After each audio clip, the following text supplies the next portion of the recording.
Friend fires me, I retaliate. The transition from a trusted ally to a corporate executioner is a special kind of betrayal.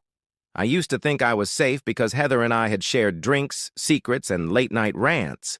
But the moment she got that plastic nameplate with store manager etched on it, our friendship ended up in the dumpster behind the building. This all went down at a hyper-popular drive-through only spot, the kind of place people recognize from television features, a local landmark where the lines were always wrapped around the block. I started there when management was stable under a guy named Elias. Before he moved on to a corporate role, he pulled me aside and told me he'd recommended me for a shift lead position. I was 21, hardworking, and ready for the bump in pay. He told me Heather would finalize the promotion once she took over. Heather and I weren't just co-workers, we were close friends. But the second she stepped into that office, she weaponized the role. She didn't lead, she gossiped.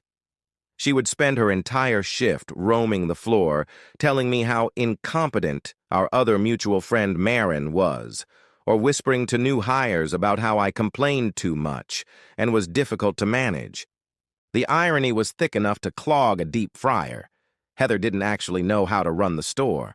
I watched her constantly hand out the wrong orders to customers and then, without missing a beat, turn around and scream at a 16-year-old trainee for her mistake. She was never there when she was scheduled. She'd disappear for hours, supposedly on supply runs, while the rest of us drowned in a lunch rush, only for her to roll back in 3 hours later with a single bag of napkins and a greasy bag of takeout from the burger place across the street. For 6 months, I chased that promotion. I sent 4 separate professional texts asking about the shift lead position Elias had promised me.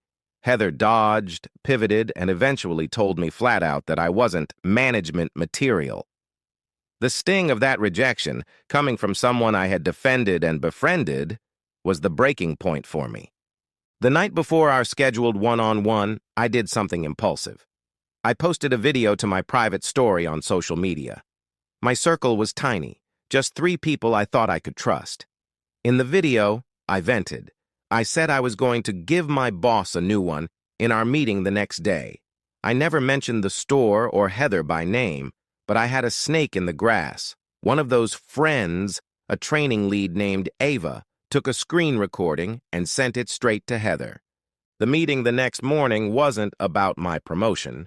It was an execution.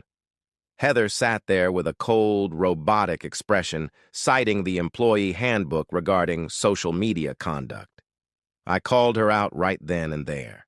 I told her I knew exactly who told her, and I pointed out that we were supposed to be friends.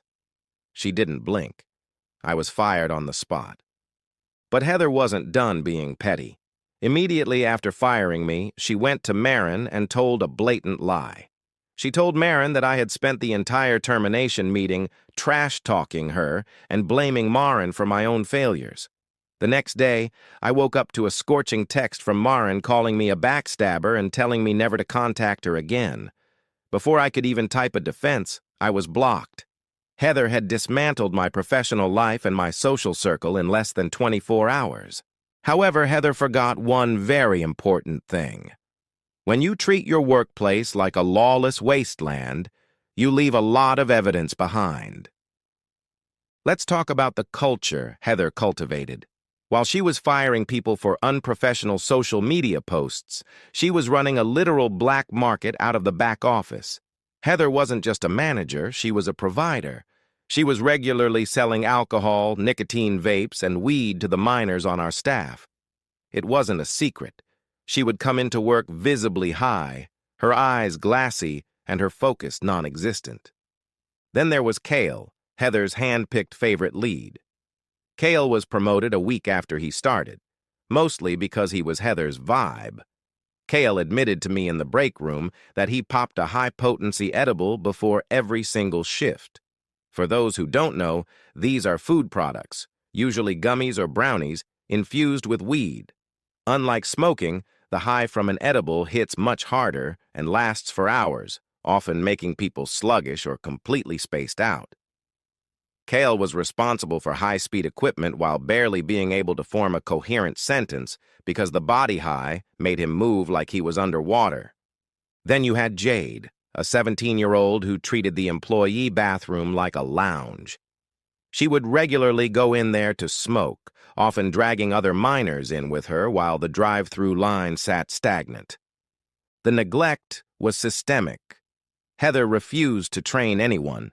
It was so chaotic that one girl had been working there for 3 weeks and still had to ask where the walk-in fridge was because no one had ever given her a tour. Meanwhile, Heather and Eva would vanish for supplies at a store 10 minutes away and return 3 hours later, clearly having just spent the afternoon hanging out. The hypocrisy reached its peak with the freebies. Every employee was entitled to one small complimentary item per shift. Heather would actively encourage the new kids to take the largest sizes available, essentially coaching them to steal from the franchise, the exact same offense she had used to fire a veteran employee just a month prior. She even left me locked in the employee bathroom once. The lock jammed, and I was trapped in that tiny, windowless room for over an hour. I was pounding on the door, shouting for help. My co-workers told me later they asked Heather for help, but she told them it wasn't a priority and left the store to get supplies. I was only rescued after 45 minutes of being ignored when she finally returned and realized she might actually have a liability on her hands, eventually calling the fire department. After I was fired, Heather sent me a long, templated paragraph, the kind of corporate speak she definitely didn't write herself, giving me the contact info for the HR representative. She probably thought it made her look professional. To me, it looked like an invitation. I didn't use the email address they had on file. I created a fresh anonymous account and drafted a document that was essentially a manifesto of her malpractice. I didn't just complain about being fired, I laid out a timeline. I documented the sale of controlled substances to minors. I detailed the specific times Heather and Cale arrived under the influence of weed. I mentioned the supply runs that were actually paid vacations. I told HR about the bathroom incident and the lack of safety training. I hit send and waited. I never got a formal reply from corporate, but the silence was loud. About 2 weeks later, the grapevine exploded. A regional manager showed up unannounced for random drug testing. Heather and Cale both failed spectacularly. They were escorted off the premises that same day. The minors weren't tested, likely for legal reasons, but the entire store was put under a mandatory restructuring and retraining program. Ava, the one who snitched on my video, somehow kept her job, but she's now working under a corporate-appointed manager who watches her like a hawk. She has no power, no supply runs, and a lot of extra work. My younger sisters still go to that location because the food is a local staple. They know the whole story.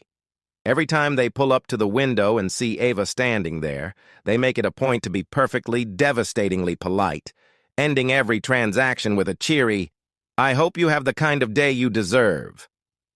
Ava has no idea who they are or why they're smiling so broadly, but I do. It's the little things that make the revenge sweet.